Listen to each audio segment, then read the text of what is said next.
You ask Tiger to solve. This deals with linear equations with one unknown. The final result is x equals 8.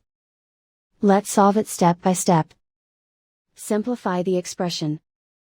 Group like terms. Simplify the arithmetic.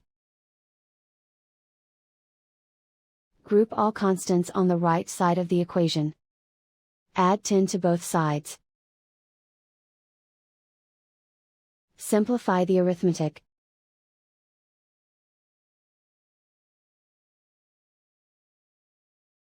Isolate the x.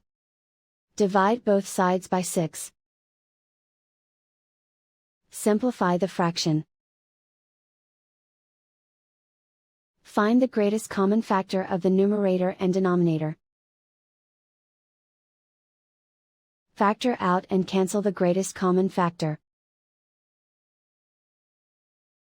And so the final result is x equals 8.